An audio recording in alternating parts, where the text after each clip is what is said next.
हृदय बसहु सुरभूप सिया राम जय जय राम मेरे प्रभु राम जय जय राम मंगल भवन मंगलहारी प्रभु सुदशरथ अजर बिहारी जय सिया राम बोलो जय सिया राम जय सिया राम बोलो जय सिया राम जय सिया राम बोलो जय सिया राम जय सिया राम बोलो जय सिया राम जय सिया राम बोलो जय सिया राम संकट मोचन श्री हनुमान। बोले हनुमान जी महाराज जी जय। मन और वाणी को पवित्र करते हुए चलते हैं उस दिव्य ज्ञान में गंगा में पूज्य व्यास देव जी के पास। जय श्री राधे।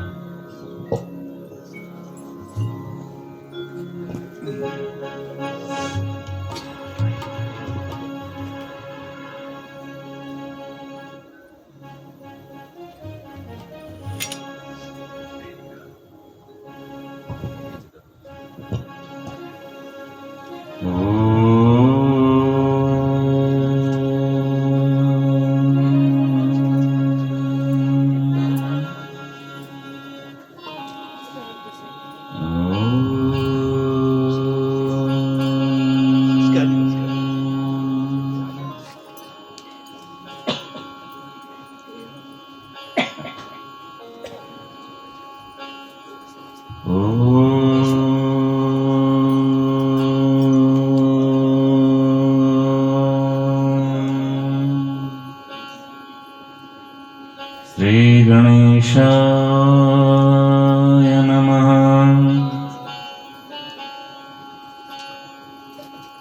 श्री सरस्वते नमः। श्री गुरुचरण कमलेभ्यो नमः। श्री परमात्मने नमः। वक्रतुंड महाकाय कोटिसूर्य समप्रभा निर्विघ्नं कुरु मे देव सर्वकार्येषु सर्वदा। वागर्थाविव सम्पृक्तो वागर्थ प्रतिपत्तये जगतः पितरो वन्दे पार्वती परमेश्वरो। नारायणं नमस्कृत्य नरं चैव नरोत्तमं देवीं सरस्वतीं व्यासं ततो जयमुदीरये। यं प्रव्रजन्तमनुपेत्यमपेत्य कृत्यं द्वैपायनं विरह कातर्याजुहावा।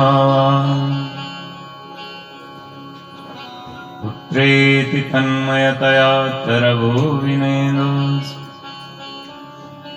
तं सर्वभूतहृदयं मुनिमानतोऽस्मि। ध्येयं सदा पुरीमभग्नमभीष्टदोहम् तीर्थस्पदं शिवविरञ्चिनुतं शरण्यम्। धृत्यार्तिहं प्रणतपालभवाद्दिपोतम् वन्दे महापुरुष ते चरणारविन्दम्।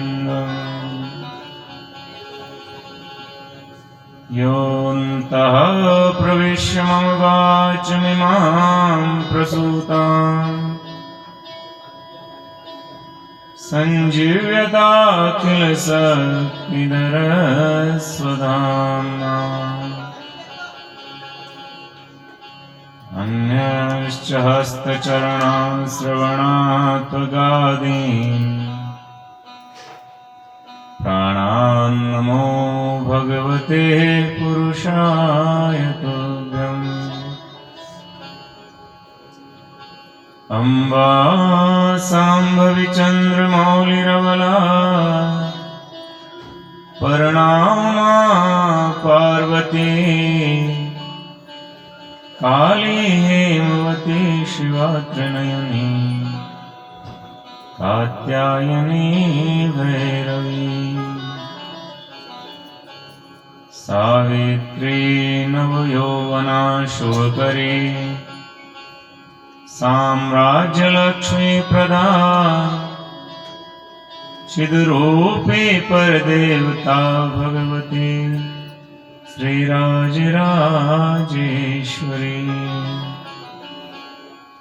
सरस्वती नमस्तुभ्यं वरदे कामरूपिणे विश्वरूपे विशालाक्षे विद्यां देहि सरस्वती।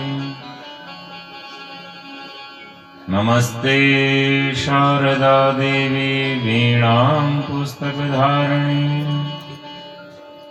विद्यारंभ करिष्यामि कृष्णा बहु सर्वदा। मनोजवं मारुततुल्यवेगं जितेन्द्रियं बुद्धिमतां वरिष्ठम् वातात्मजं वानरयूथमुख्यम् श्रीरामदूतं शरणं प्रपद्ये।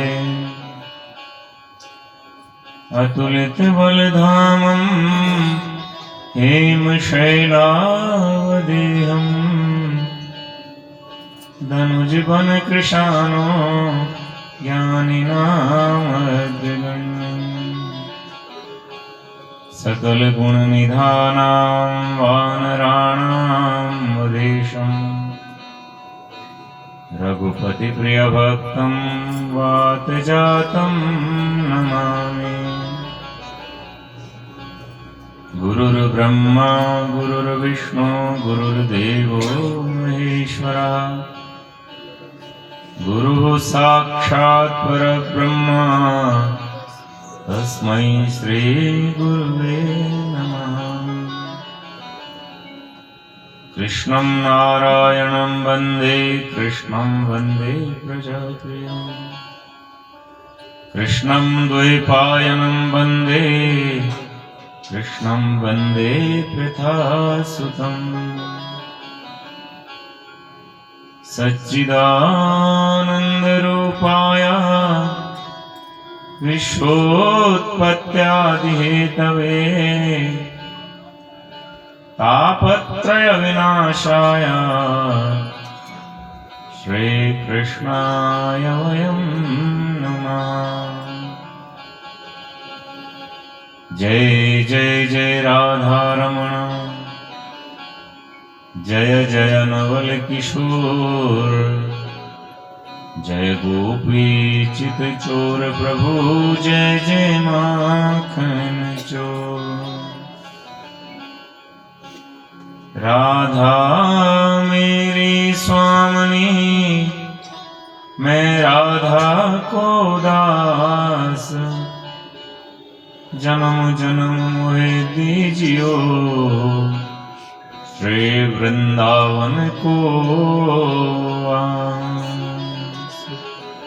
बोले वृंदावन बिहारी लाल की जय, श्री बद्रीनाथ भगवान की जय, श्री कोटलेश्वर भगवान की जय, श्री केदारेश्वर भगवान की जय, भारत माता की जय, सभी देवी देवताओं की जय, श्री स्वामी परमानंद परमहंस महाराज की जय, श्रीमद्भागवत महापुराण की जय, श्री वेद व्यास भगवान की जय, श्री सुखदेव महाराज की जय, जय जय श्री राधे।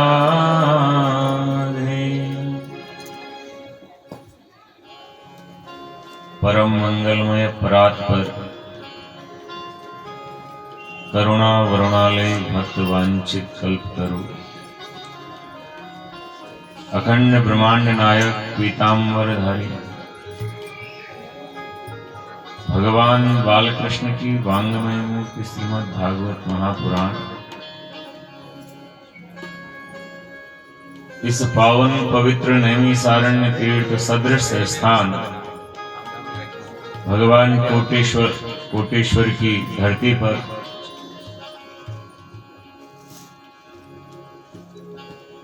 इस नैमिषारण्य तीर्थ में उपस्थित सभी दिग्दिगांतर के सभी देवी देवतागण इस महायज्ञ में अपने ज्ञान के द्वारा सहयोग करने वाले मां सरस्वती के गीरवाण वाणी पुत्र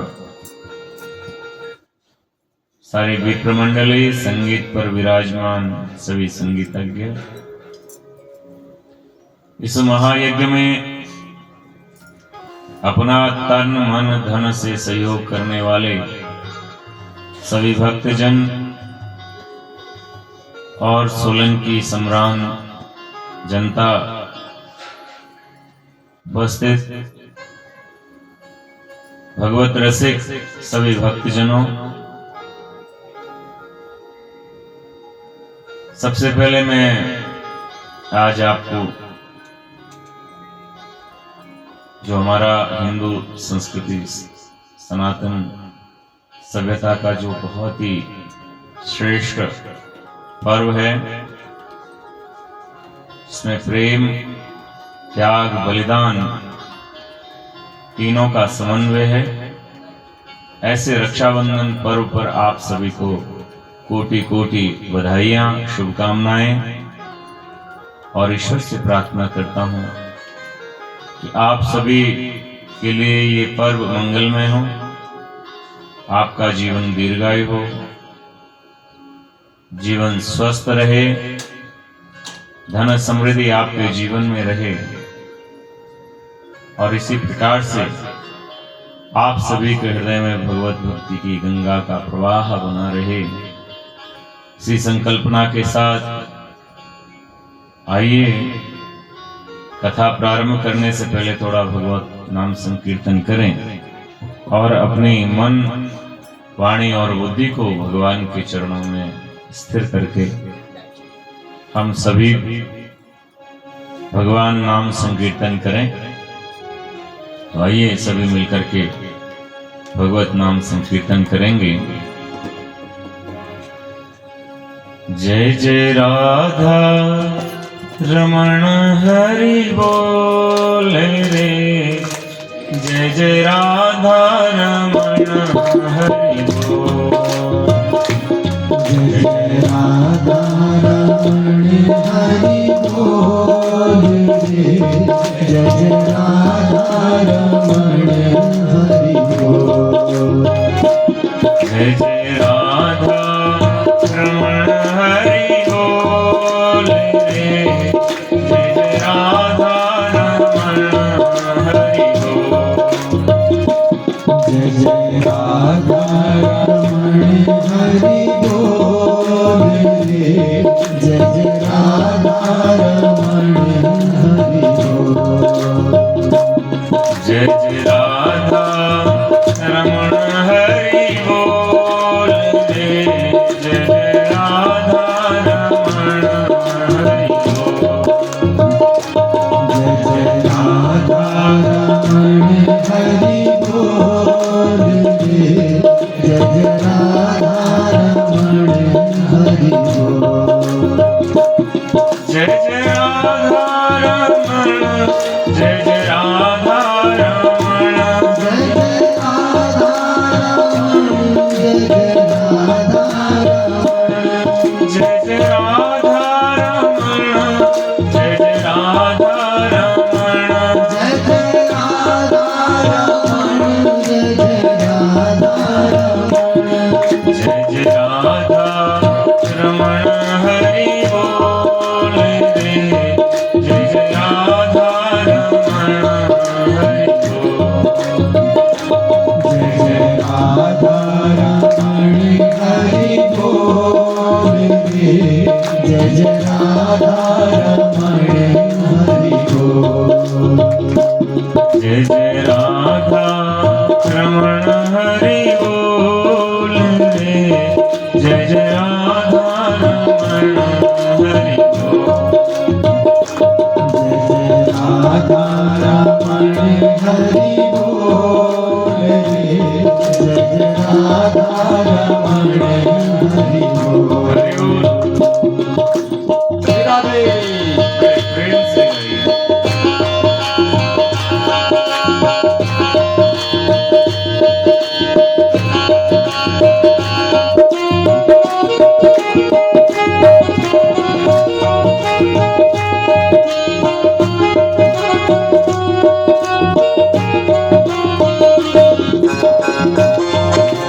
बोले राधा रमण भगवान की जय। जय जय श्री राधे।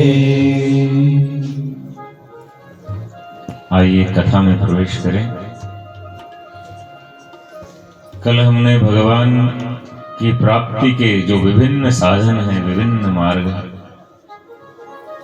और साधना में जो आने वाले जो व्यवधान हैं, उन व्यवधानों के विषय में चर्चा की कि साधना प्राप्त हो जाए और इतनी आसक्ति हो जाए कि भगवान को भूल करके हम निरंतर उसी आसक्ति का ध्यान करें, तो फिर अगले जन्म में जो है अंते या गति, जो अंत में जिसका स्मरण होता है, अंते यस्य स्मरणम सा गति, कि अंत में जिसका स्मरण रहता है अगले जन्म में जीव को वही शरीर मिलता है।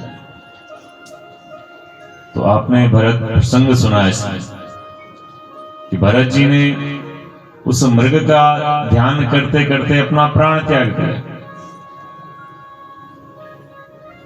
और अपने प्राण जब त्यागे तो अगले जन्म में क्या मिला? मृग का ही शरीर मिला। उसके बाद हम लोग साधना तक तो पहुंच जाते हैं। साधना से, ईश्वर की भक्ति से हमें ऐश्वर्य भी मिलता है, भक्ति भी मिलती है। और कभी कभी ऐसा होता है कि ऐश्वर्य तो मिल जाता है लेकिन हम भक्ति भूल जाते हैं। और जब भक्त जब ऐश्वर्य के वशीभूत होकर के आसक्त होता है तो भगवान अपने भक्त को सही मार्ग पर लाने के लिए प्रयास करते हैं। तो जिस प्रकार से गजेंद्र को लाया, कितना बड़ा साम्राज्य था, लेकिन अंत में किसका स्मरण करना पड़ा? गोविंद का स्मरण करना पड़ा। वही जो है मुक्ति का द्वार है, मुक्त करने के लिए गोविंद ही आए हैं। उसमें हमने ये भी प्रसंग सुना कि अजामिल कितना बड़ा विद्वान था, लेकिन अपने कृत्यों के द्वारा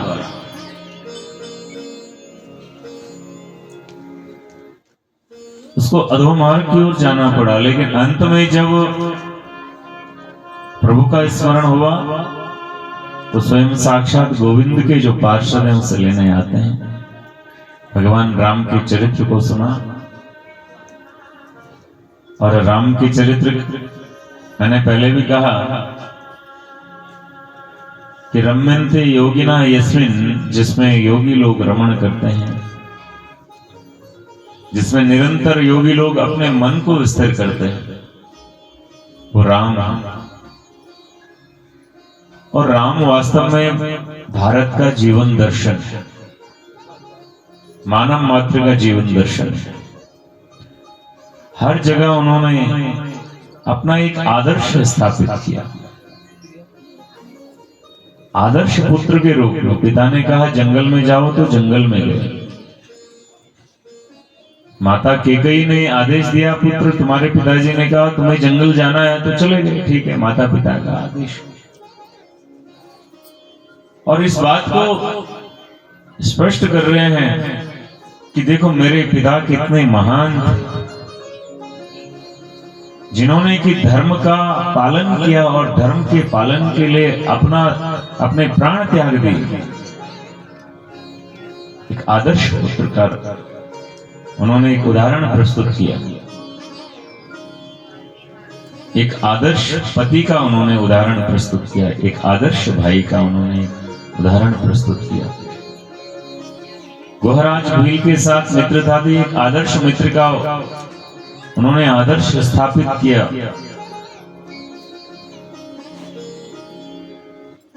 और एक आदर्श स्वामी का उन्होंने एक जीवन अपना आदर्श स्थापित किया। और शत्रुता भी रावण से की, और रावण के साथ जब शत्रुता की तो उस शत्रुता में भी एक आदर्श स्थापित किया। तो जो राम का जीवन चरित्र है, भगवान राम का जो जीवन है,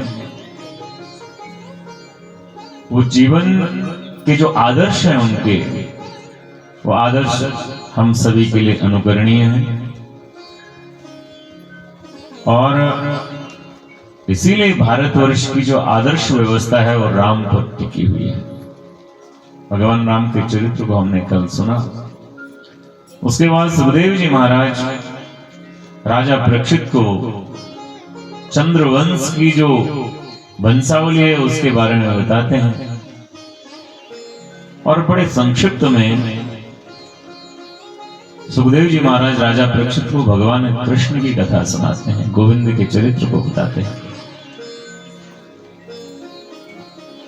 और जो परीक्षित जी हैं, परीक्षित जी थोड़ा सा हंस पड़े, मुस्कुराए और कहने लगे महाराज 4 दिन से मैं प्रतीक्षा कर रहा हूं कब मेरे गोविंद के जीवन चरित्र का वर्णन आए, और इस वर्णन को आपने बड़े संक्षिप्त में ही निपटा दिया। अरे जिनके कारण मेरा जीवन आपके समक्ष है प्रभु, और जिन्होंने मेरे पितामह को, मेरे दादाओं को उस महाभारत को ऐसे जितवा दिया जैसे कोई छोटा सा पानी की नहर होती है, उसको पार कर देता है आसानी से। कि पितामह में समरे मरंजय, देवावृताध्यातिरथेतिमिङ्ग्ले दुरत्ययं कौरवसैन्यसागरम् कृत्वा तरन्वत्सपदं स्मयत्प्लवः। कि कहाँ कौरवों की बहुत विशाल सेना, 18 अक्षौणी सेना, और कहा मेरे दादाओं के पास केवल 12 अक्षौणी सेना। और जब जब भी मेरे दादाओं को विपत्ति का सामना करना पड़ा, तब वो गोविंद मेरे कुल को, मेरे परिवार की रक्षा के लिए आए हैं। और आपने इतने हल्के में महाराज, बहुत छोटे से शब्दों में, बहुत छोटी सी व्याख्या में आपने उस गोविंद का जो जीवन चरित्र है, जिसको सुनने के लिए मुझे बड़ी उत्सुकता हो रही है, उसको आपने बहुत संक्षिप्त में सुनाया है। और आगे बता रहे हैं कि द्रोणस्त्रविल क्लोष्टमिदं मदंग संतान बीजम कुरु पांडवानां जुगोप कुक्षं गतयात चक्रे मातुश्चमेयः शरणं गतायः। कि जब अश्वत्थामा ने मुझे मारने के लिए ब्रह्मास्त्र का प्रयोग किया, मुझे गर्भ में ही समाप्त करना चाहता था और पांडवों का और कुरु वंश को समाप्त करना चाहता था, उस समय मेरे गोविंद जुगोप कुक्षम गत 8 चक्री, एक छोटे से अंगूठे भर का स्वरूप बना करके मेरी मां के गर्भ में उन्होंने प्रवेश किया और वहां जाकर के मेरी रक्षा की। मेरी मां जब शरणागत हुई, मातुश्चमेयः शरणं गतायः, जब मेरी मां उनकी शरण में गई तो उन्होंने गर्भ में ही मेरी रक्षा की। इसलिए प्रभु, मेरे उस गोविंद के विषय में बहुत सारी चर्चाएं सुनने की इच्छा है, आप मुझे कृपया सुनाइए।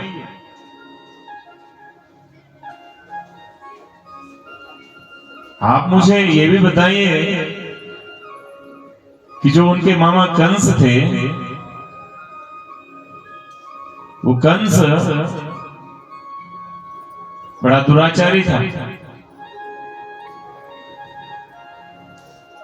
अंत में उन्होंने उसका वध किया। ऐसा क्यों? उनके तो मामा थे,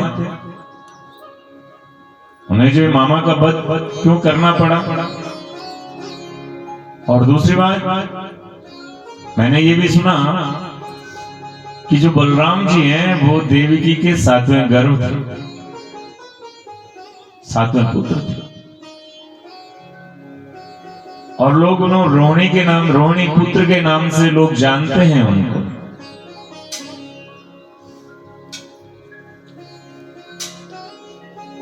तो ऐसा क्या विस्मय है कि लोग, गर्भ तो देवकी का था,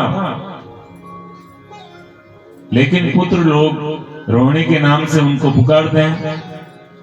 देवक्या गर्भ संबंध कुतो दोहांतरम विना। ये जो संबंध है, ये क्या संबंध है? कृपया आप मुझे ये भी बताएं। और भगवान, आपने जो 4 दिन तक मुझे ये अमृत पान करवाया, ये अमृत पान तो करवाया, लेकिन अगर आप मुझे गोविंद के चरित्र का वर्णन नहीं करेंगे मुझसे, मुझे गोविंद के चरित्र को नहीं सुनाएंगे, तो अधूरा रह जाएगा। किनेशाति दुस्सह क्षुण्मा त्यक्तोदपि बाध्यते विवन्तं त्वन्मुखाम्भोज च्युतं हरिकथामृतम्। आपने 4 दिन तक मुझे हरि कथा रूपी जो अमृत है उसका पान करवाया। और सुखदेव जी कह रहे हैं कि हे रक्षित,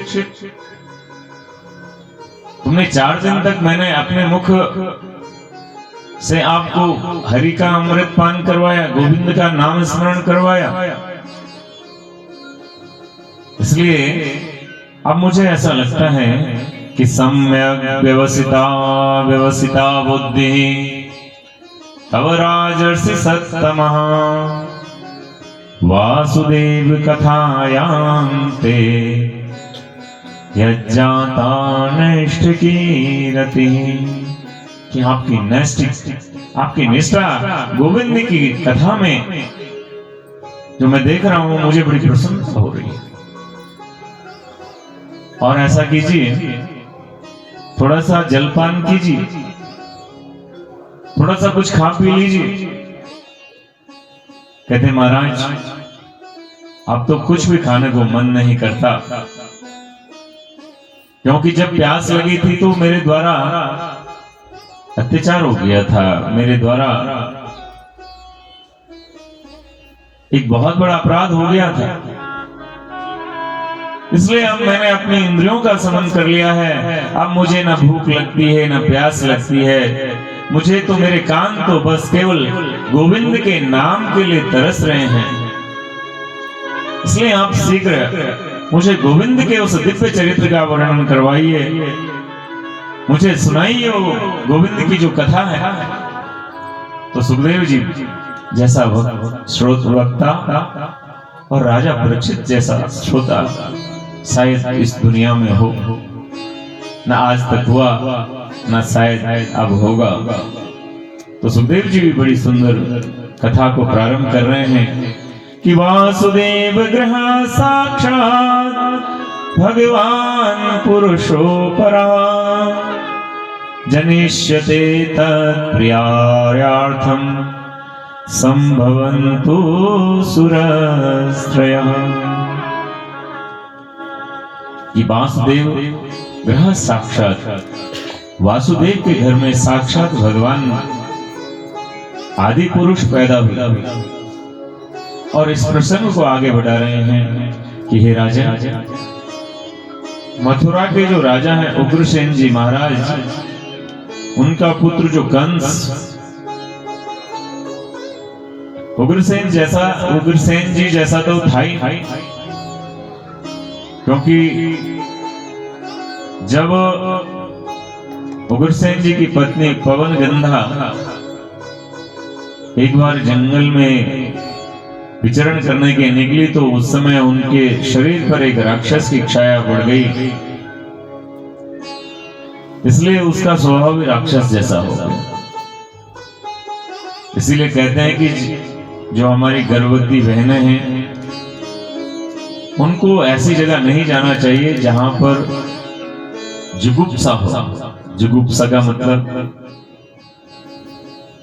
जहां पर जो मानव जीवन के लिए ठीक नहीं है, जहां उच्छिष्टता हो, हिंसा हो रही हो, कहीं पर जो है वो दूध हो रहा, दूध का मतलब कि जहां पर जुआ खेला जा रहा हो, जहां पर जो है मदिरापान हो रहा हो, वहां पर बहनों को गर्भावस्था में नहीं जाना। वैसे तो जाना ही नहीं चाहिए, लेकिन गर्भावस्था में तो विशेष रूप है, ताकि वो जो दुर्गुण है वो उस गर्भस्थ शिशु पर ना पड़े।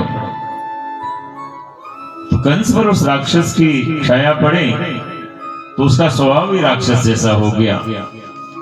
तो उन्हें उग्रसेन महाराज के जो छोटे भाई थे, जिनका नाम था देवक, देवक की पुत्री जो देवकी थी, कंस उसे बहुत स्नेह करता था।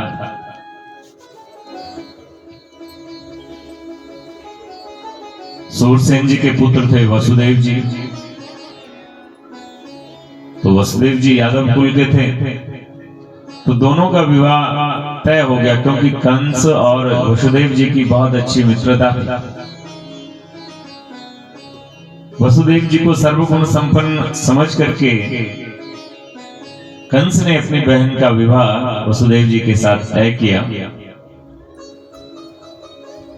और विवाह बड़े उत्साह से हुआ, बड़े उत्सव से हुआ, बड़ी धूमधाम से हुआ। और राजघराने की राजकुमारी है तो धूमधाम से ही होगा। और जब वसुदेव जी के घर छोड़ने के लिए, डोली छोड़ने के लिए कंस ने बहन देवकी को बिठाया बड़े प्रेम के साथ, और स्वयं रथ का सारथी को बोला तुम हटो, मैं स्वयं अपनी बहन को ससुराल छोड़ूंगी। तो अपनी बहन को जिस रथ पर बिठाया, उस रथ का स्वयं सारथी बन करके घोड़ों को हाँकने लगा। और जैसे ही घोड़ों को हाँकने लगा, उसी समय आकाशवाणी हुई कि पति प्रगृणिम कंसा मां भास्याः शरीरवात् अस्या स्पष्टमो गर्भो हन्याम बहसे बुधे। कि हे कंस, जिस बहन को तू इतने लाड प्यार से, बड़े प्रेम से विदा कर रहा है, इसी बहन का जो 8वां गर्भ होगा, वो 8वां गर्भ तेरे मृत्यु का कारण बनेगा। बोलिए जय श्री कृष्ण।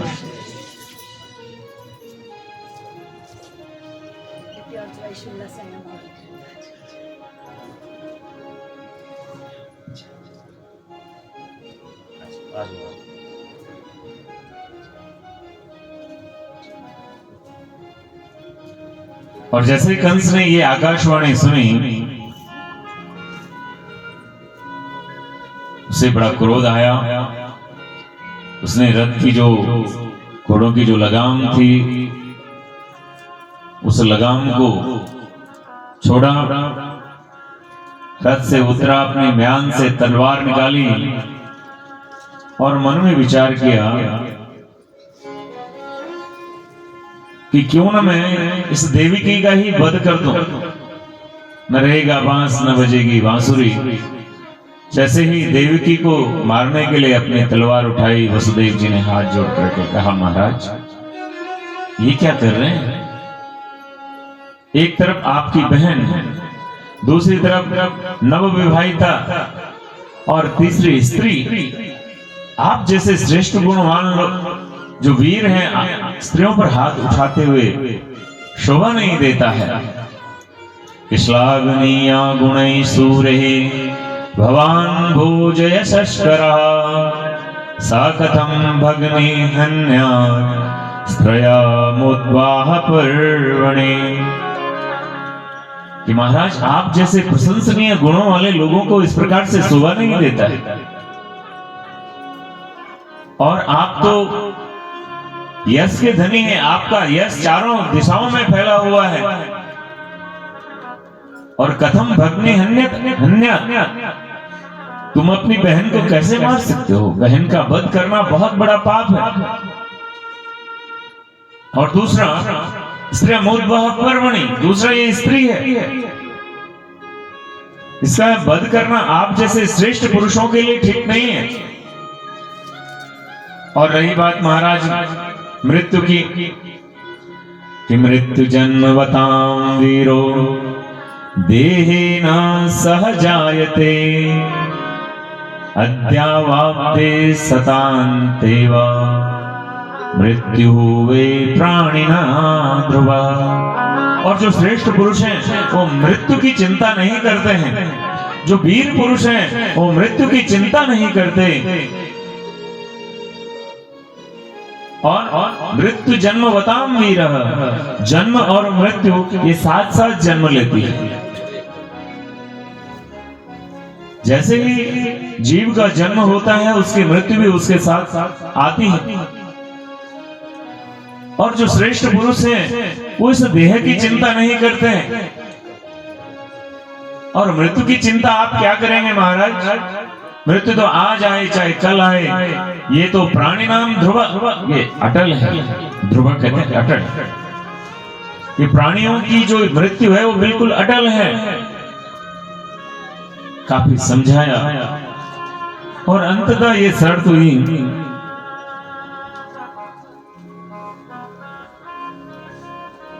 कि भाई वासुदेव और देवकी को बंदी गृह में डाल दें।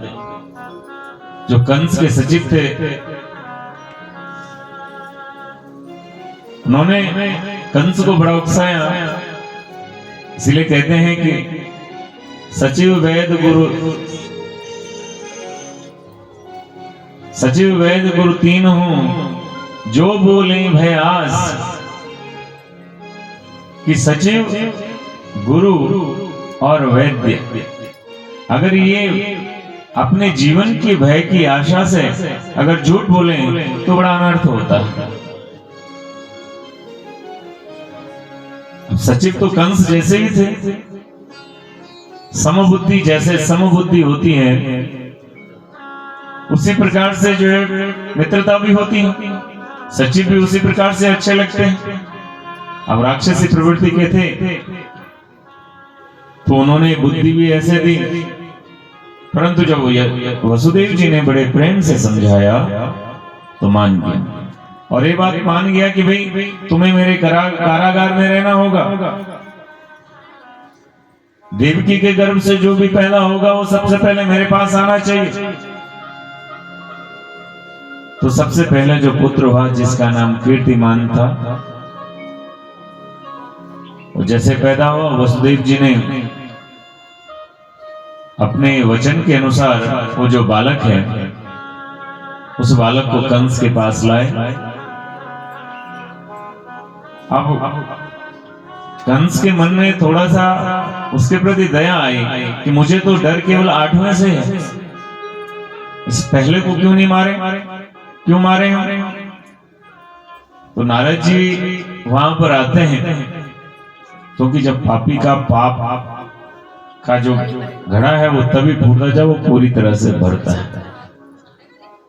इसलिए नारद जी ने कहा जरा गिनो, जरा 8 से गिनो जरा, 8 7 6 5 4 3 2 1। ये भी तो 8वां आ रहा है। अरे महाराज क्या कर रहे हो? ये जो पहला है ये भी 8वां हो सकता है, ताकि पापी का पाप। कंस के मन में विचार आया और उसने जो देवकी के जो 6 पुत्र थे क्रमशः एक एक करके उनका वध किया। बोले जय श्री कृष्ण। अब सातवां जो गर्भ था, क्योंकि भगवान वैकुंठनाथ को जब पहले आना होता तो सबसे पहले शेषनाग जी को भेज देते। अब थोड़ा सा भगवान को चिंता होने लगी, शेष भगवान माता देवकी के गर्भ में आ चुके हैं। चिंता होने लगी कि अगर शेष जी अपने वास्तविक स्वरूप में होते तो ऐसे से तो हजारों कंसों को जो समाप्त कर सकते, परंतु बाल रूप में आएंगे। देखो वहां भी जो है प्रकृति के नियम, प्रकृति की जो मर्यादा है उसका पालन गोविंद ने किया। भगवान ने योग माया को आह्वान किया, योग माया को बुलाया और योग माया को आदेश दिया कि जो वसुदेव जी की दूसरी पत्नी जिसका नाम रोहिणी है वो गोकुल में नंद बाबा के घर में रहती है। सब कंस के डर से इधर उधर भागे हुए हैं, इसलिए अपनी योग माया के द्वारा जो माता देवकी के गर्भ में जो शेष जी अवतरित हुए हैं उन्हें आप माता रोहिणी के गर्भ में स्थापित कर दीजिए। और योग माया ने अपने योग के प्रभाव से भगवान शेष को माता रोगिणी के गर्भ में स्थापित किया। और इस प्रकार से जो 7वां गर्भ है वो भगवान शेष नाग के रूप में बलराम जी के रूप में अवतरित हुए। और सभी ने ही कहा भाई देवकी का जो गर्भ था वो गिर गया है। कंस ने भी ये बात मान ली। अब भगवान स्वयं माता देवकी के गर्भ में अवतरित हुए। बोले गोविंद भगवान की। आज भाद्रपद कृष्ण पक्ष की अष्टमी तिथि और अष्टमी तिथि में रोहिणी नक्षत्र। रात के ठीक 12 बजे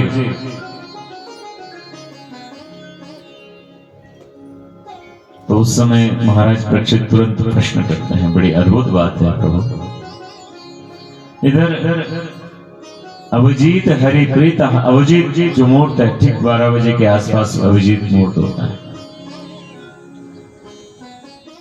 तो अभिजीत मुहूर्त में दिन के भगवान राम जन्म लेते हैं और इधर 12 बजे रात को भगवान कृष्ण जन्म लेते हैं। बड़ी अद्भुत सी बात है। तो सुखदेव जी कह रहे हैं कि राजन, प्रभु अपने भक्तों की इच्छा के लिए कभी भी जन्म ले लेते हैं, क्योंकि जब दिन में जन्म हुआ ना भगवान का, तो उस समय सूर्य नारायण स्थिर हो गए और भगवान की उस दिव्य छटा को देखने लगे। तो चंद्रमा जो है वो भगवान से शिकायत करती है, देखो प्रभु ये सूर्य नारायण जी आगे बढ़ नहीं रहे हैं, मुझे भी तो आपके दर्शन कर रहे हैं। तो भगवान ने कहा कोई बात नहीं, जब अगला जन्म लेंगे ना तो उस समय जो है तुम्हें पूरा मौका दिया जाएगा।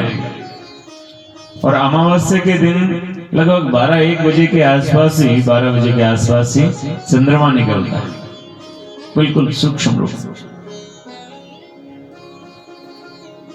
तो सुखदेव जी कह रहे हैं कि राजन इसीलिए चंद्रवंश में जन्म लिया, चंद्रमा को दर्शन देना है, इसीलिए भगवान ठीक 12 बजे रात्रि जब घनघोर अंधेरा छाया हुआ है, चंद्रमा बिल्कुल एकदम बहुत छोटे रूप में, उस समय भयंकर बारिश लगी हुई थी, जैसे कल लगी भयंकर बारिश थी। और उस भयंकर बारिश में भगवान चतुर्भुज रूप में अवतरित हुए। बोले चतुर्भुज भगवान की। और देवता आकाश में भगवान की नेति नेति कह करके भगवान की स्तुति कर रहे हैं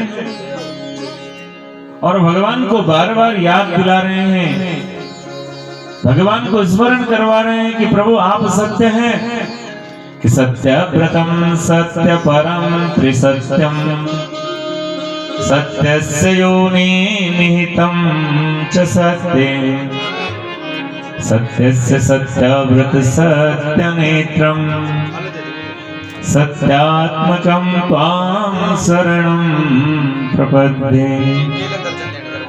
क्या आप सत्य स्वरूप हैं भगवान, आप परम सत्य हैं, आप व्रत रूपी सत्य हैं, आप तीनों कालों में सत्य हैं, आप ही परम सत्य हैं। इस प्रकार से भगवान को स्मरण करवा रहे हैं देवी देवतागण। और सुखदेव जी कह रहे हैं कि जब भगवान बालक रूप में आए तो उससे पहले भगवान चतुर्भुज रूप में माता देवकी के समक्ष आए और अपने बारे में बता रहे हैं माता देवकी को, मैं तुम्हारा पुत्र के रूप में इस धराधाम पर आ रहा हूं। और जब उस चतुर्भुज रूप में भगवान सामने माता देवी जी के प्रकट होते हैं कि दृष्ट्याम्बते कुक्षिगतः सपुमाना नहसेन साक्षात् भगवान भवायन महाभूत भयं भोजपते मुमूर्षो गुप्ता यदूनां भविता तमात्मजः। माता देवकी ने भगवान से प्रार्थना की और अपने भाग्य को सराहा कि हे गोविंद, मैं कितनी भाग्यशाली हूं कि तुम मेरे पुत्र के रूप में आ रहे हो। और वहां पर माता देवकी को भगवान समझाते हैं तुमने डरना नहीं, मैं ये जो कंस है इस कंस का भोजपते मुमूर्षो, इस कंस के वध के लिए मैं इस आपका पुत्र बन रहा हूं। भविता तवात्मज, आत्मज कहते हैं कि मैं आपका पुत्र बनने वाला हूं, इसलिए तुमने डरना नहीं। उधर भगवान के आने की तैयारी, इधर कंस बड़ा बेचैन।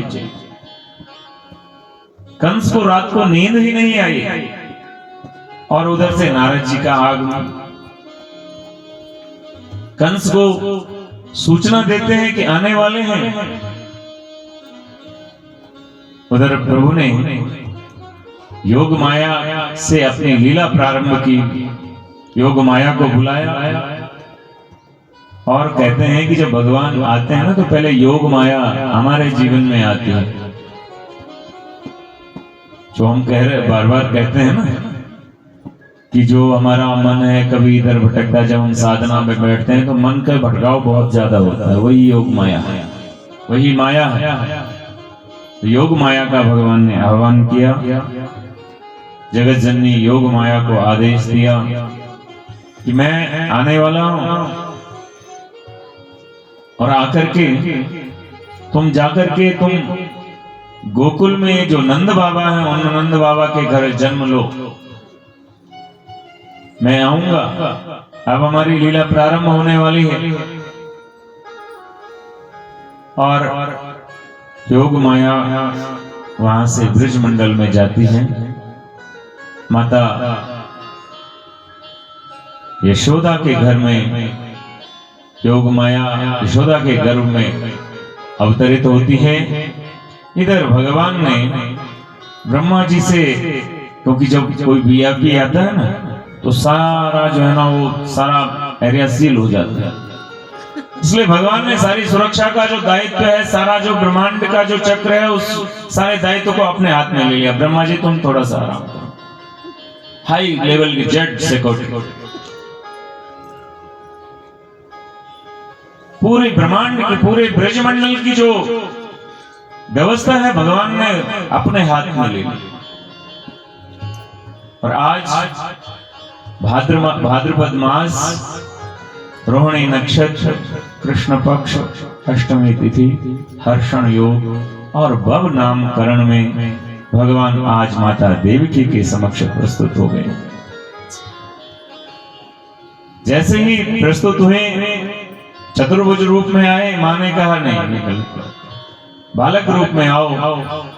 भगवान बालक रूप में आए और जैसे ही भगवान उस जेल के अंदर प्रकट हुए, सारे जितने भी द्वारपाल थे, जितने भी सैनिक थे, सब सैनिक जो है निद्रा बिल्कुल एकदम, कोई सुध बुध नहीं रही, एकदम अचेत अवस्था में। कंस को भी उस दिन बहुत जबरदस्त नींद आई, उसे पता ही नहीं लगा कि ये सब क्या हो रहा है। अब वसुदेव जी को चिंता होने लगी कि ये बालक अब कुछ देर बाद इस बालक को कंस मारेगा, क्योंकि भगवान की योग माया है। चतुर्भुज रूप में अवतरित होने के पश्चात भी एक मानवीय गुण उत्पन्न कंस इसको थोड़ी देर में मारेगा। और उस बालक की, उस गोविंद की उस दिव्य छटा का सुखदेव जी वर्णन कर रहे हैं कि तमाद्भुतं बालकमम्बुजेक्षणं चतुर्भुजा शंख गदायुधायुधम् श्रीवत्सवक्षं गलशोभितकौस्तुभम् पीतांबरं सांद्रपयोधसौभगम्। तो उस बालक को, उस अद्भुत बालक का जब वसुदेव जी ने दर्शन किए, वसुदेव जी ने भगवान के उस बालक स्वरूप का जब दर्शन किया तो वसुदेव जी के आंखों में आंसू आ गए और वसुदेव जी को चिंता होने लगी कि कैसे इस बालक को मैं बचाऊं। भगवान ने अपने दिव्य लीला से, दिव्य माया से वसुदेव जी के कान में थोड़ी सी बात डाली कि भैया ऐसा करो, इस बालक को यहां से दूर गोकुल है, गोकुल में ले जाओ और वहां पर नंद बाबा के घर छोड़ करके आओ। वसुदेव जी का दिमाग जागृत हो गया, मस्तिष्क जागृत हो गया। अब सारे जैसे ही भगवान आए तो सारे जितने भी बंधन थे, जितनी भी हथकड़ियां थी, बेड़ियां थी, वो सारे जो है छूट गए। उधर एक छोटा सा सूप पड़ा हुआ था, उस सूप में भगवान को लिया और वसुदेव जी गोकुल की ओर जाने लगे। भयंकर बारिश हो रही थी, झिंगूर, मेंढक, सांप, कई प्रकार की आवाजें आ रही थी, लेकिन बालक को बचाना था, इसलिए आगे निकल पड़े। भयंकर बारिश एक धार में, उधर यमुना का बहुत बड़ा जल प्रवाह आया हुआ है और यमुना साक्षात आज बड़ी मस्त होकर के मेरे गोविंद इस धराधाम पर आए हैं, इसलिए बड़ी प्रसन्न होकर के बह रही है। बोले यमुना मैया की जय। जैसे जैसे वसुदेव जी नजदीक पहुंचते हैं, वैसे वैसे जो यमुना का जलस्तर है वो बढ़ता जाता है, बढ़ता जाता है। भगवान समझ गए। अब जब दाढ़ी तक जो है वो यमुना पहुंची तो भगवान ने कहा, भाई तुम्हारे ससुर हैं, ससुर जी की दाढ़ी तक पहुंच गए, इसलिए भगवान ने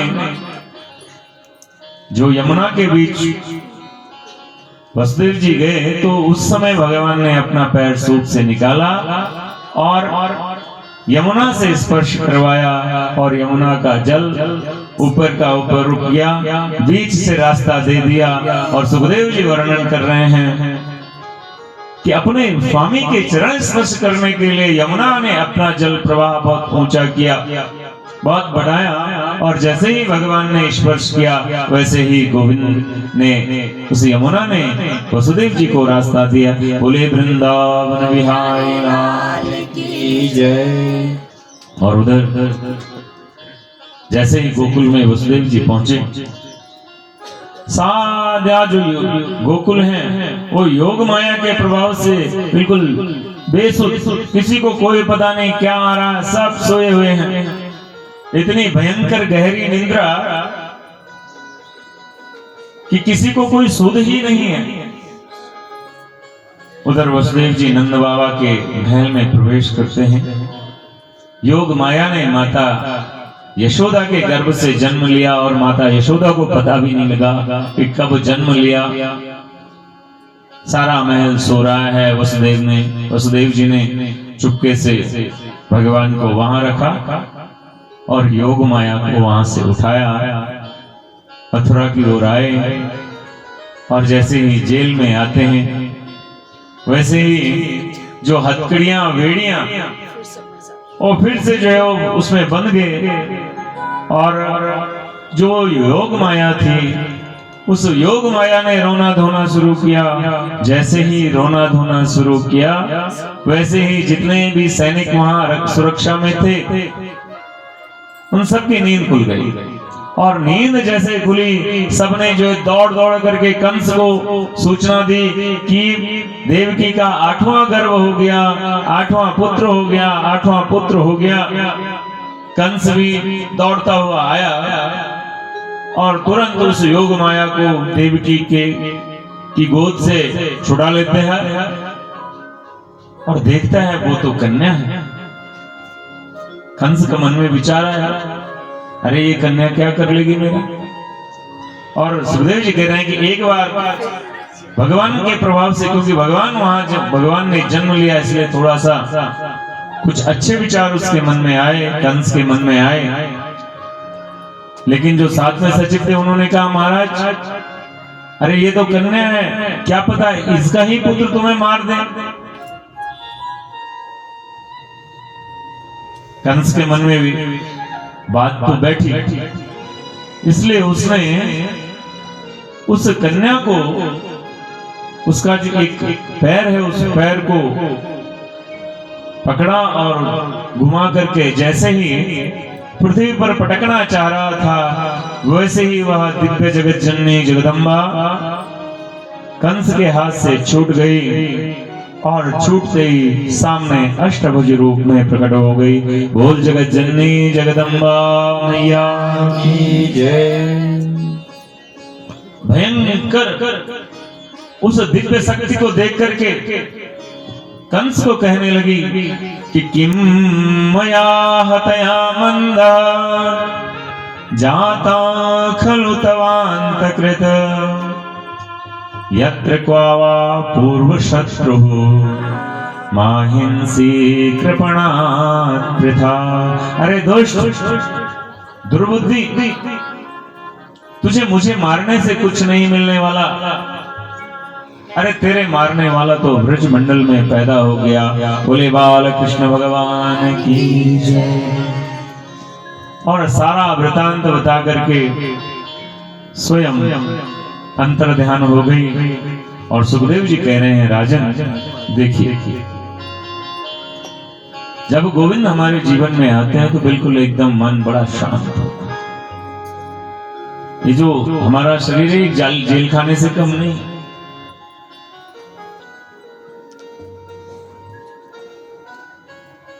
भगवान ने जब अवतार लिया उस समय पूरे जितने भी द्वारपाल थे, सारे जो मथुरा के जो लोग थे सब सो गए, शांत हो गए। और मथुरा क्या है? ये हमारा शरीर है। जब गोविंद आते हैं तो मन बड़ा शांत हो जाता है, बहुत प्रसन्न हो जाता है, आनंद आ जाता है, खूब बढ़िया नींद आती है जब जब करते हैं। और जब भगवान की कथा सुनते हैं तो उस समय भी जो है नींद आती है, बड़ी जोर की नींद आती है। क्यों? क्योंकि मन एकाग्रचित हो जाता, आनंद आता है। और जैसे ही हमारे जीवन में ये जो बेड़ियां हैं, हथकड़ियां हैं, बेड़ियां हैं, ये सांसारिक जंजाल है। तो गोविंद जब हमारे जीवन में आते हैं तो हमारे जीवन के जितने भी जंजाल हैं, जितनी भी आसक्तियां, वो सब टूट जाती है, छूट जाती है। लेकिन जैसे ही माया हमारे जीवन में आती है, माया ने जैसे ही मथुरा में प्रवेश किया, वैसे ही कोलाहल मचाना शुरू कर दिया, रोना धोना शुरू कर दिया। ऐसे ही जब माया हमारे जीवन में आती है तो बड़ा बहुत कुछ होता है।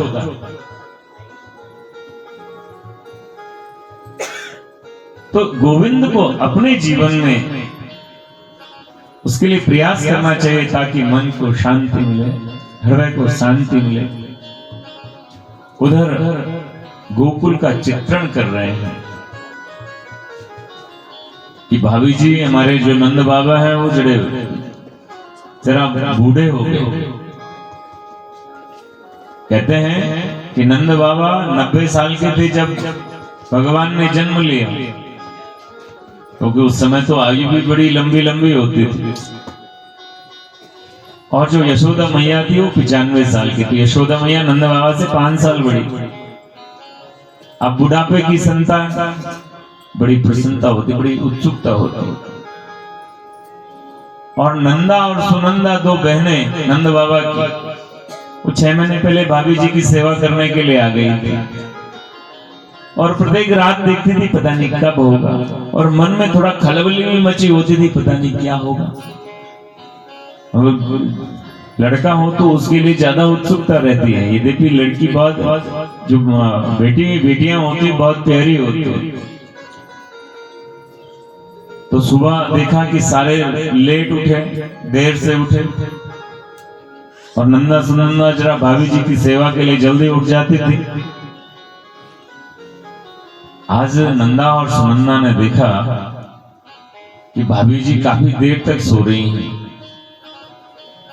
और सोते भाभी जी के कक्ष में गई, उनके कमरे में गई। वहां पर देखा, अरे यहाँ तो लल्ला आया हुआ है और खुशी के मारे भगवान का बार बार स्मरण कर रही हैं, भगवान से प्रार्थना कर रही हैं कि हे प्रभु लल्ला ही हो, लल्ली ना हो, लल्ला ही हो। और बार बार जो है नमन कर रही हैं परमात्मा को, गोविंद को। और जो ऊपर जो थोड़ा चद्दर वगैरह डाली थी, जैसे ही चद्दर हटाई देखा कि लल्लाई है। और नंदा सुनंदा जोर से उछल पड़ी, थाली बजाते हुए नंद बाबा के पास गई। नंद बाबा भी बड़े प्रसन्न हुए, सारे गोकुलवासी बड़े प्रसन्न हुए। और सारे ब्रज मंडल में 84 कोस ब्रज मंडल में बहुत ही सुंदर और बहुत ही उत्साह का वातावरण निर्मित हो गया। सभी लोग बड़े प्रसन्न हुए। आज नंद बाबा वे अपनी जो दाढ़ी है, सफेद दाढ़ी थी, उस पर जो है मेहंदी मुंदी लगा करके, काले बाल करके, बड़ी सुंदर सी पगड़ी पहने हुए, सभी ने पीले वस्त्र धारण किए। सारे ग्वाल बालाएं, जितनी भी ग्वाल गोपी थी, सब बड़े प्रसन्न चित्त होकर के पीले वस्त्र पहन करके, माला धारण करके, अपना सुंदर श्रृंगार करके अब नंद बाबा के घर की ओर आने लगे। और नंद बाबा सुखदेव जी वर्णन कर रहे हैं कि नंद स्वात्मजाय उत्पन्ने जाता लादो महात्मना आहूया विप्रान वेदान स्नाता सुचिलरं कृतः। कि नंद बाबा ने सारे ब्राह्मणों को बुलाया, सारे ऋषियों को बुलाया, स्वस्ति वाचन करवाया, शंख ध्वनि हुई, वेद उच्चारण हुआ और बालक का जात कर्म संस्कार हुआ।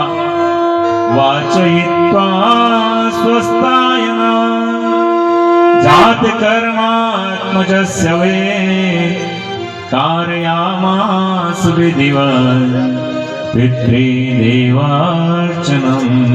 तथा। ये वाचयित्वा स्वस्थायनम, स्वस्ति वाचन का वाचन किया, जात कर्म संस्कार किया। और कहते हैं कि नंद बाबा ने इतना धन लुटाया, इतना धन लुटाया कि जो 3 बड़े बड़े तिलों के जो पर्वत जैसे, वो सारे नंद बाबा ने ब्राह्मणों को दी। बहुत सारी गायें ब्राह्मणों को दी, खूब सोना चांदी हीरा मोती जवाहरात सारा ब्राह्मणों को दिया, खूब लुटाया। गोप गोपंगनाएं भी बड़ी प्रसन्न हुई, क्योंकि नंद बाबा क्या है, ब्रज के राजा है। नंद बाबा ने सुंदर पगड़ी पहनी, सुंदर पीतांबर वस्त्र धारण किए, अपने मूंछों में ताव दी और सारे जितने भी गोकुलवासी हैं सारे यमुना में स्नान करके आज श्रृंगार करके सारी गोपियां माता यशोदा के आंगन में आ रही हैं। और सुखदेव जी वर्णन कर रहे हैं कि गोप्या समिष्ट मणिकुंडल निष्कंठः चित्रांबरा पति शिखाच्युत माल्यवर्षः नंदालया सबलया व्रजती विरेजो व्यालोल कुंडल पयोधरहार शोभा। वो जो गोपियां हैं वो सुंदर सुंदर वस्त्र धारण करके आई हुई हैं, गले में सुंदर मालाएं हैं, कानों में सुंदर कुंडल पहन करके आई हैं, और जो ब्रज की जो रज है उस ब्रज की रज को माथे पर लगा करके आई है। फूलों की माला उनके शरीर पर इस प्रकार सुशोभित हो रही है जैसे साक्षात प्रातः काल का जो सूर्य होता है, उस सूर्य का जब हिमालय पर्वत पर उसकी किरणें पड़ती है तो वो किरणें सुनहरी होती है। ऐसा प्रतीत होता है जैसा मानो हिमालय पर्वत स्वर्णमय हो, सोने का हो। सारी जितनी भी गोपियां हैं सुंदर सुंदर वस्त्र पहन करके आ रही हैं, बड़े प्रसन्नचित्त होकर के माता यशोदा को बधाई दे रही हैं। और बधाई, आइए हम सब भी माता यशोदा को बधाई दें और बड़े प्रेम से, क्योंकि भगवान का आगमन हुआ है। हम लोग भी भगवान को के आगमन पर माता यशोदा को बधाई दें कि लल्ला की सुन के मैं आई, यशोदा मैया दे दे बधाई। लल्ला की सुन के मैं आई, यशोदा मैया दे दो बधाई। लल्ला की सुन के मैं आई, यशोदा मैया दे दो बधाई। लल्ला की सुन के बड़े प्रेम से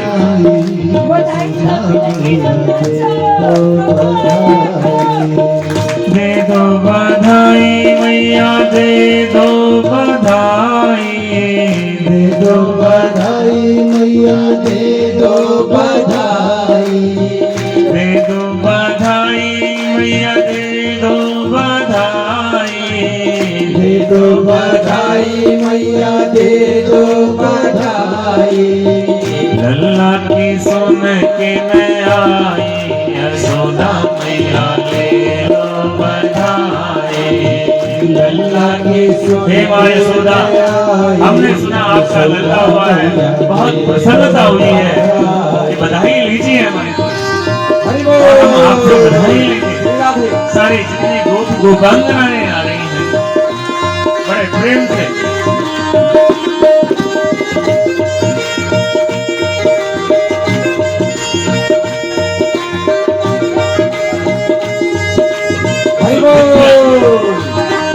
दृश्य का अपने मन में कल्पना कीजिए, सारी गोपियां आ रही सज धज करके, गले में माला, सुंदर वस्त्र आभूषण पहन करके आ रही हैं।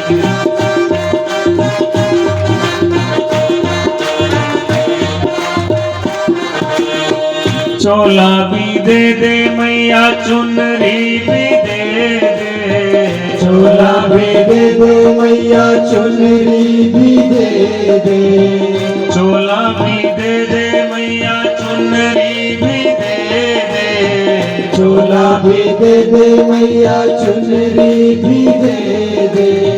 लहंगे की दे दे सिलाई, यशोदा मैया दे दे बधाई।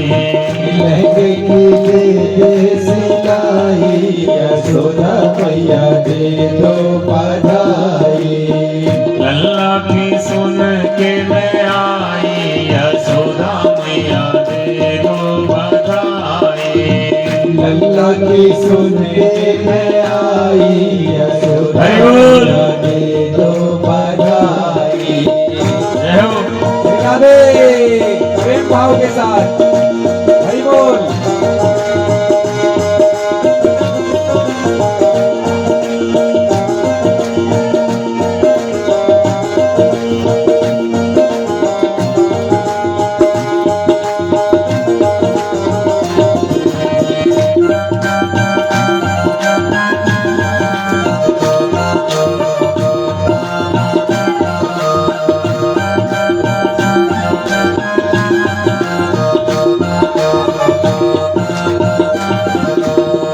हार भी दे दे मैया, कंगना भी दे दे, हार भी दे दे मैया कंगना भी दे दे, हार भी दे दे मैया, कंगना भी दे दे, हार भी दे दे मैया कंगना भी दे दे। नथियन की दे दे गड़ाई, यशोदा मैया दे दो बधाई। अखियन की दे दो बधाई, यशोदा मैया दे दो बधाई। लल्ला की सुन के मैं आई यशोदा मैया दे दो बधाई। लल्ला की सुन के मैं आई यशोदा मैया दे दो बधाई। लल्ला की सुन के मैं आई यशोदा मैया दे दो बधाई। लल्ला की सुन के मैं आई यशोदा मैया दे दो बधाई। हरि बोल। श्री राधे।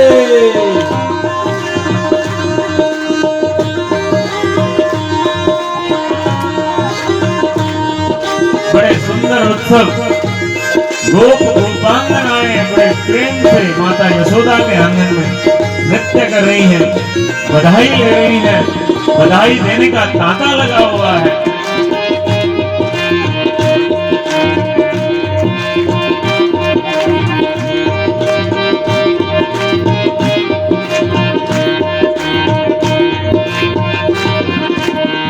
हीरे भी दे दे मैया, मोती भी दे दे, हीरे भी दे दे मैया मोती भी दे दे, हीरे भी दे दे मैया, मोती भी दे दे, हीरे भी दे दे मैया मोती भी दे दे।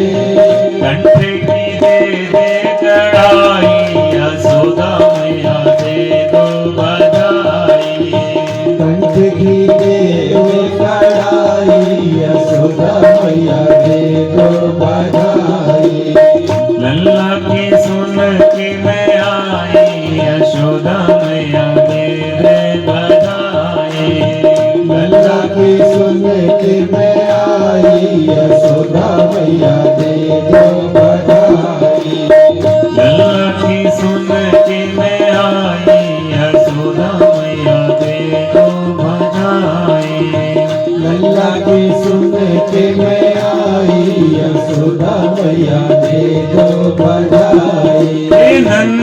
आनंद भयो जय कन्हैया लाल की।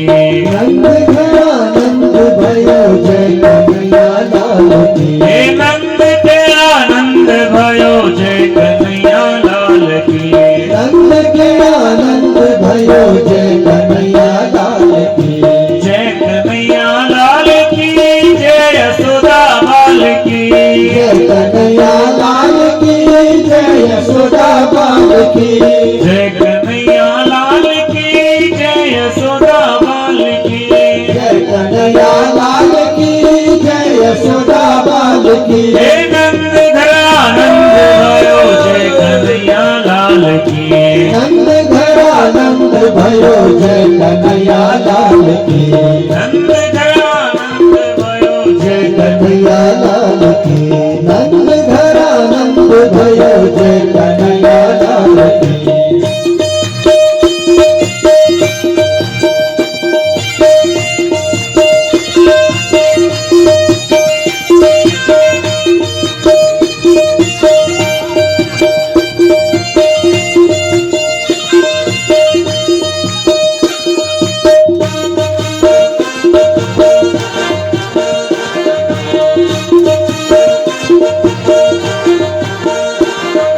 हाथी दिने घोड़ा दिने और दिने पालकी। हाथी दिने घोड़ा दिने और दिने पालकी। हाथी दिने घोड़ा दिने और दिने पालकी। हाथी दिने घोड़ा दिने और दिने पालकी। छोरन को हाथी घोड़ा घोड़न को पालकी। छोरन को हाथी घोड़ा घोड़न को पालकी। जय कन्हैया लाल की जय गौरा लाल की। जय कन्हैया लाल की जय गौरा लाल की। नंद घर आनंद भयो जय कन्हैया लाल की। नंद घर आनंद भयो जय कन्हैया लाल की। आनंद उमंग भयो जय कन्हैया लाल की। आनंद उमंग भयो जय कन्हैया लाल की। नंद घर आनंद भयो जय कन्हैया लाल की। नंद घर आनंद भयो जय कन्हैया लाल की। हाथी दियो घोड़ा दियो और दियो पालकी। हाथी दियो घोड़ा दियो और दियो पालकी।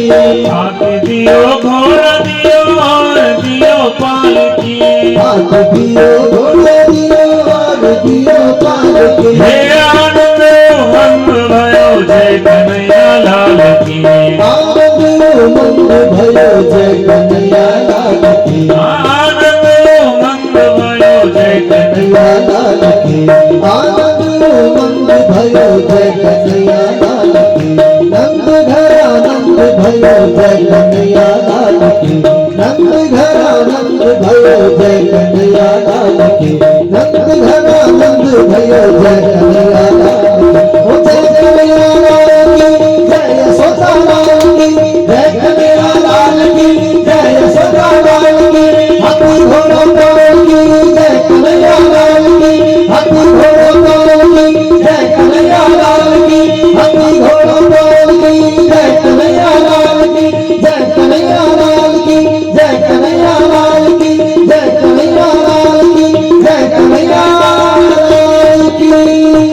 बोले बाल कृष्ण भगवान की। और सारे जितने भी गोपियां हैं कि गोप्या समेष्ट मणिकुंडल निष्कंठा चित्रांबरा पतिशिखा च्युतमाल्यवर्षा नंदालया सबलया व्रजति हिर्विरेजो व्यालोल कुंडल पयोधर बोले वृंदावन बिहारी लाल की नंद नंदन भगवान की जय। तो सारी जितनी भी गोपियां सारे सज धज करके आज माता यशोदा की उस खुशी में सम्मिलित हो रही है। और सुखदेव जी कह रहे हैं कि राजन अरे जवान तो छोड़ो, बूढ़े भी जो है आज एक मैया है जिसका विवाह लगभग 60-70 साल पहले हुआ, उसने भी आज अपना जो विवाह का जो जोड़ा था वो निकाल दिया और सुंदर सज धज करके आज माता यशोदा के दरबार में आ रही है, माता यशोदा के आंगन में आ रही हैं। अब श्रृंगार तो सारा कर दिया माता ने, सारे जो है वो अपना जो चोली घाघरा था वो पहना, बढ़िया सी चुन्नी पहनी, बढ़िया सा जो है मुख में पाउडर लगाया। अब समस्या क्या थी कि जो गोकुल में है माखन बहुत हो जाता है तो लोग एक दूसरे पर माखन फेंक रहे हैं। श्रृंगार तो माता ने ऐसा कर दिया कि बाकी तो पूरा श्रृंगार से ही किया, पर थोड़ा आंखों में लगाने वाला काजल और जो मुंह पर लगाने वाला जो लालिमा है उसमें थोड़ा सा फर्क हो गया। अब फर्क क्या हुआ कि जो आंखों में लगाने वाला काजल था वो माता जी ने जो है वो ओंठों पे लगा दिया और ओंठों का जो था वो आंखों पर लगा दिया। अब माता जी सोच रही हैं कि मैं तो आज बहुत सुंदर लग रही हूँ और लोग जब देख रहे हैं तो बड़े हंस रहे हैं, तो माता जी सोच रही हैं कि क्या पता मेरी सुंदरता पर लोग हंस रहे हैं, और माता जी बड़ी जोर से हंस रही हैं। उधर से जो है गोल ग्वाल गोपियां आपस में जो मक्खन के जो गोले हैं उनको बना रही हैं और एक दूसरे पर फेंक रही हैं। अब क्या हुआ कि जैसे माता जी के अचानक से एक गोला आया और माता जी के मुंह पर अब दांत तो थे नहीं और सीधा जो है अंदर गटक गया। अरे वही कहते हैं हमने तो गटक दिया, अब अंदर चला गया, क्या करें। और माता जी भी बड़े प्रेम से भगवान के उस दिव्य आगमन से बड़ी हर्षित हो रही है, बड़ी आनंदित हो रही है। और जब गोविंद हमारे जीवन में आते हैं तो हमारा जीवन चाहे बाह्य दुखों से जितना भी भरा हो, लेकिन जो हमारा जो मन है वो स्थिर रहता है और हम लोगों के अंदर स्वीकार करने की क्षमता होती है। जब हम सिया राम मैं सब जग जाने, करहूं प्रणाम जोरी जुग पाने, जब हम प्रभु की लीला को सब कुछ स्वीकार कर लेते हैं, अगर हम परमात्मा से सुख की कामना करते हैं वो हमें सुख देते हैं, तो जब वो हमें दुख देते हैं तो उस दुख को भी स्वीकार कर लेना चाहिए। इसके अलावा हमारे पास कोई साधन नहीं है। इसलिए गोविंद जब हमारे अंगना में आते हैं, हमारे जीवन में आते हैं तो आनंद बरसा देते हैं। इसलिए भगवान को आनंद कंद श्री कृष्ण चंद्र भी कहते हैं। बोले आनंद कंद श्री कृष्ण चंद्र भगवान की जय। और ये कहते हैं कि ये जो उत्सव है ये पूरे 6 महीने तक चलता रहा।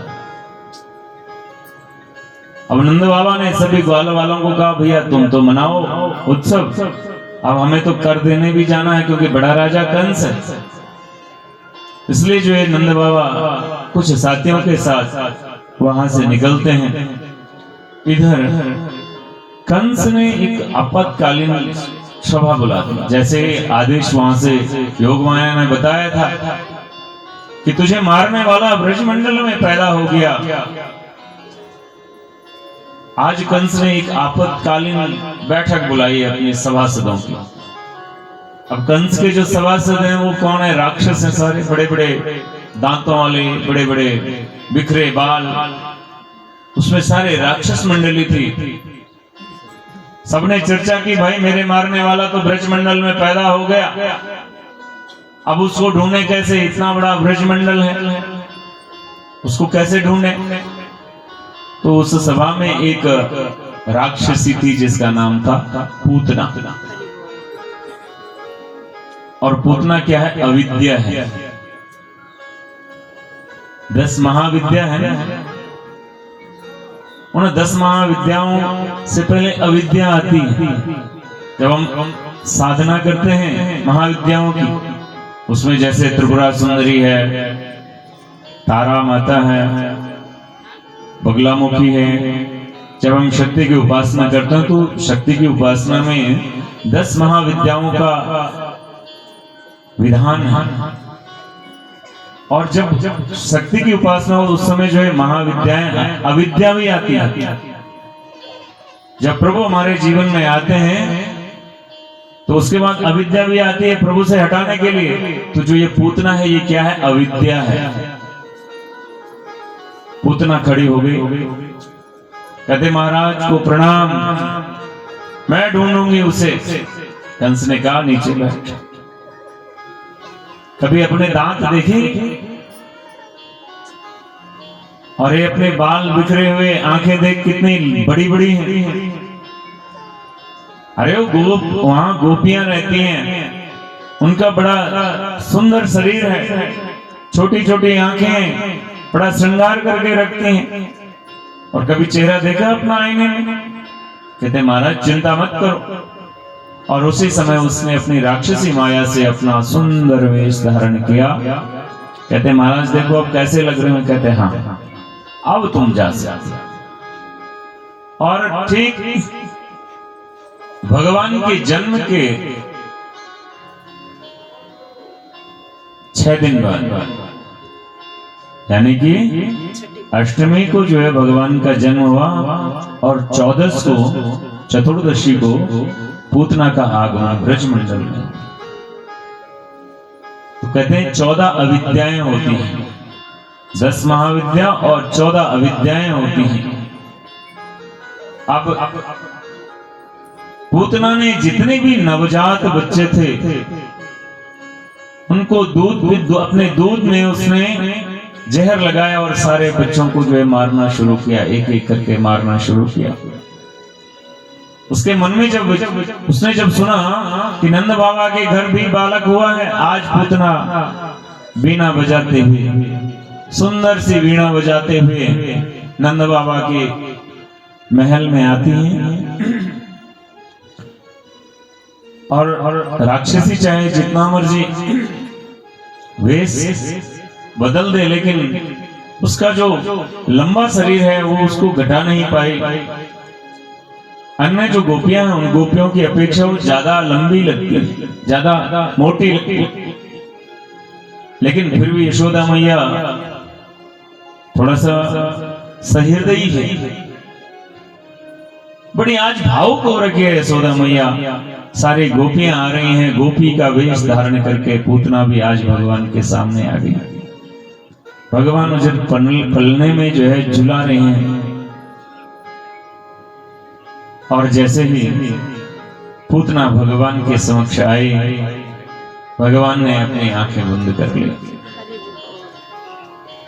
और मन ही मन सोचने लगे, हे भगवान ये अविद्या यहां भी आ गई है। तो बड़े बड़े संत इसका बड़ा सुंदर अर्थ निकालते हैं। एक संत इस विषय पर चर्चा करते हैं कि भगवान की एक आंख सूर्य है और दूसरी आंख क्या है? चंद्रमा। और सूर्य चंद्रमा कह रहे हैं कि देखो हे भगवान, ये पाप रक्त रंजित कुलक्षणी राक्षसी हमारे भगवान को मारने के लिए आई है, हम इसका दर्शन नहीं करेंगे, इसलिए भगवान ने अपनी आंखें बंद कर ली। दूसरे संत कहते हैं कि भगवान इसलिए आंखें बंद कर रहे हैं कि भगवान